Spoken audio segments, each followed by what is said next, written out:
E aí, galera do YouTube, beleza? Hoje é a minha primeira videoaula de microfone, né? Até que enfim.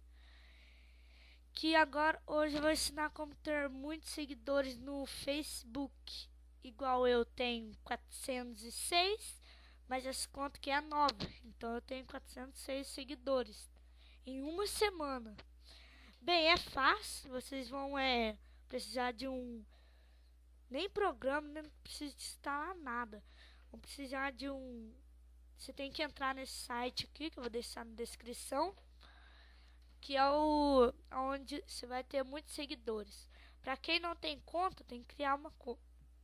Para quem não tem conta, tem que vir aqui, ó, em Registrate, esse bagulho aqui, ó, Registration, e vai criar uma conta aí.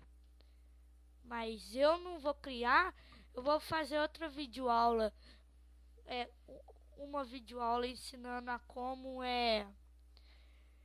fazer conta daqui, fazer uma conta e vou passar na descrição.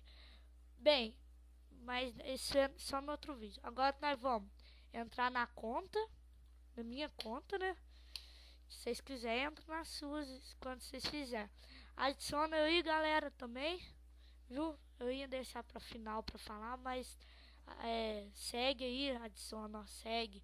E adiciona no Ask, Thiago.godi. Então vamos lá. Esse é um site muito conhecido que você tem que ter muitos pontos. Muitos pontos. Eu tenho 6 pontos aqui. Aí você vem aqui, ó, para ter seguidores. Você vem aqui no add, aqui, ó, bem aqui, ó. Você clica nesse verdinho aqui, add site page. Vai abrir uma página. Aí vocês vão escolher aqui que tipo de coisa que você quer. Tipo assim, ó. Você quer links no seu post, mas nós vamos impor Facebook followers, que é seguidores em inglês. Deixa eu traduzir em português aqui para ficar mais fácil. Traduzindo em português. Aí. Facebook links, Facebook seguidores, para ele seguir você. E aqui, países, você vai selecionar o Brasil. Brasil. E aqui o nome do usuário, você vai ter que copiar o seu IP, ó, o URL do seu perfil para divulgar lá. Aí copia, Ctrl C, vem aqui, Ctrl V. Já era.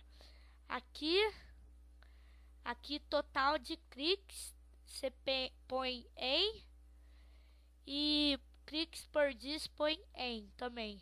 Aqui, ó. Tem o off e o em, tem que pôr em. E aqui é o total de ponto que você vai dar para quem seguir você. No caso meu é 5, senão vai gastar muito. E põe salvar alterações. Aí clica em salvar alterações. Aí pronto. Aí daí para vocês ganhar ponto para os caras seguir você, aí você tem que vir aqui no Facebook seguidores, aqui, ó, e clicar. Aí vai aparecer aqui Facebook followers, que é em inglês é Facebook seguidores, né? Então aqui, ó, aí vocês seguem a pessoa aqui para ganhar ponto. Tipo que, ó, aqui vai dar 6 pontos para quem seguir. Aí você põe aqui seguir. Espera abrir a página do Facebook. Que o meu tá um net não é bug dos filhos da mãe. Seguir. Ó, viu? É bug, velho. Ai, caralho, não faz seguir, mano. Seguir. Pronto. Seguir, aí você fecha. Fecha, não sei falar, fecha. Aí vocês ganham ponto. Aí, ó, ganhei 12 pontos. Tá vendo? Aí já acaba, porque aí quem vai seguir você vai pegar ponto, entendeu? Então até mais e obrigado pela visualização. E põe curtir quem curtiu e não curtiu, pra quem não curtiu. Já era? Formou? Tchau.